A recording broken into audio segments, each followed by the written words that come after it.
Всего 2 стихотворения, к сожалению. Замечательных стихов очень много, но я выбрал только вот эти 2. Итак, шепот, жалоба дождя. Первый дождь, ты что ж так грустен, скромен тих и не поешь, будто тайно в захолустье в закуточке слезы льешь, будто выгнанный из дома или высланный в глуши. Раньше было по-другому, говоришь, не вороши.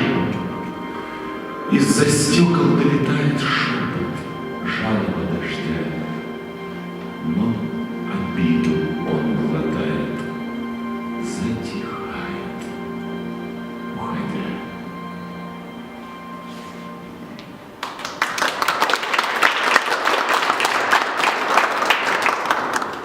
Спасибо. Следующее стихотворение чуть-чуть побольше. И, в общем-то, содержание такое необъятное. Называется «Небо».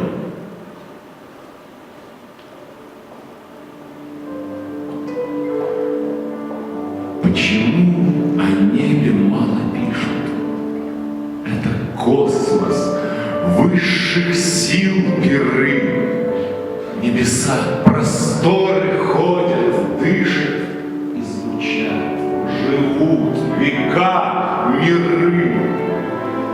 Весь спектр красок, вечное движение, бесконечность.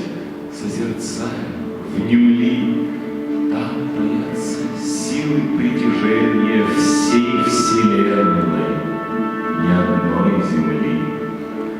Молний блеск, громов глухих раскаты и удары, будто гнев и суд. Небо радугой и тьмой богато, всем заплатит за тщету и труд. Дождь пошлет нам как вознаграждение, как источник жизни и залог освежения, слуху наслаждения, вздох тем, кто от жажды занемог. Солнце — наше главное светило, величаво, щедро греет нас. Жизнь земли оно с дождем взрастило. Если бы его огонь погас, солнце прекрасное, самое земное, отразилось в зеркале небес. Чистота, прозрачность, мир покоя, небо